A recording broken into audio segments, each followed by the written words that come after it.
Hey there, everybody. It's Tracy from teachmetracy.com. Today, we're talking about who to call or how to get help if you're a Liberty University online parent trying to get help for your homeschool lessons. On this channel, you're going to see videos all about the tips, tools, and tricks to thrive in a homeschool lifestyle. So after you've signed your student up, or more than one in some cases, and you've plunked down your money, now what?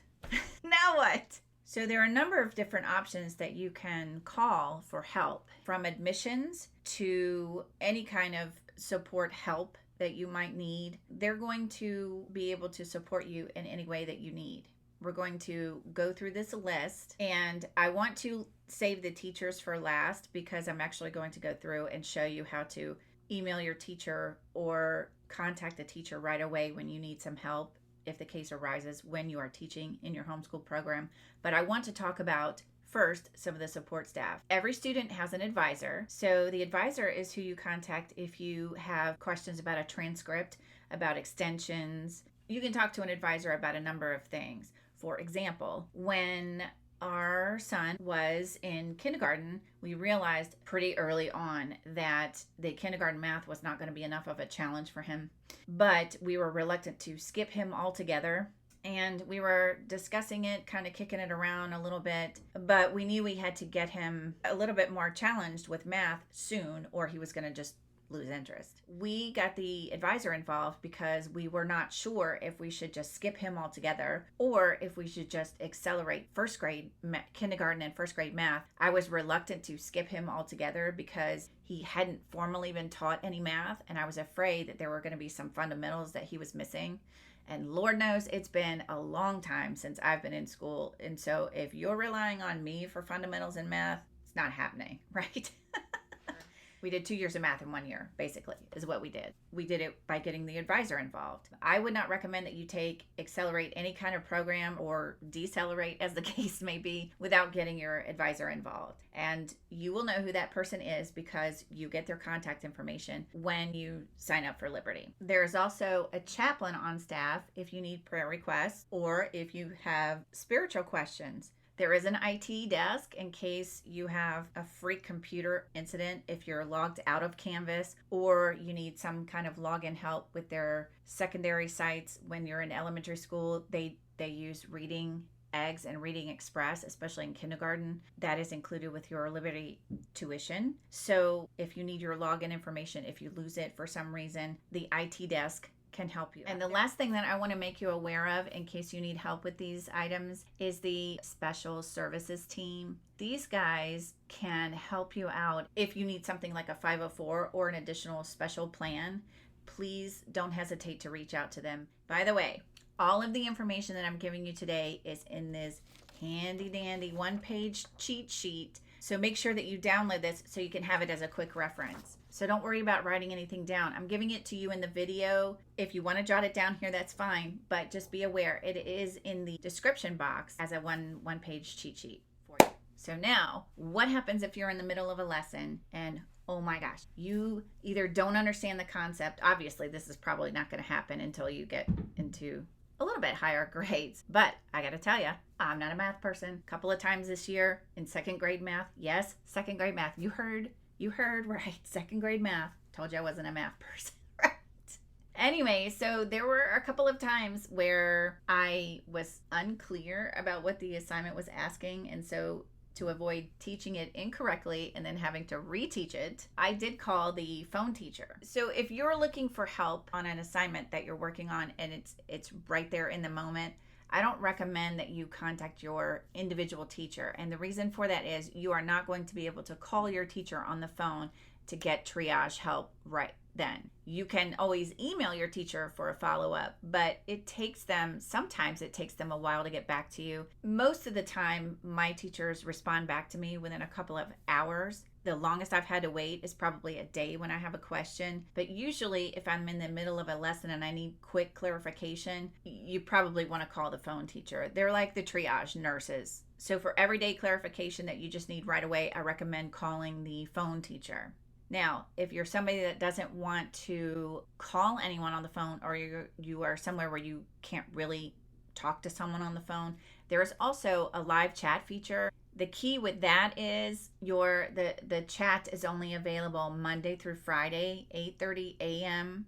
to 4:30 p.m. Eastern Standard Time. And in just 1 minute, I'm going to log on to Canvas and give you a quick tutorial on how to do the live chat with the teacher. And also, well, I'll show you where to do it. We're not going to be able to chat today because it is Sunday, and so there's no one there.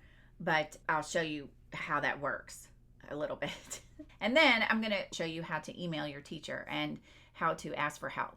So you would contact your teacher if you need clarification. For instance, this year there've been a couple of times on science experiments where they are hands-on and we needed to wait a couple of days for the scientific results. And so I emailed the teacher and said, hey, we're going to turn this in incomplete. Is it okay that we resubmit once everything is complete? So they will give you a partial grade. And then when you've had an opportunity to finish the rest of the assignment, then they will revise the grade.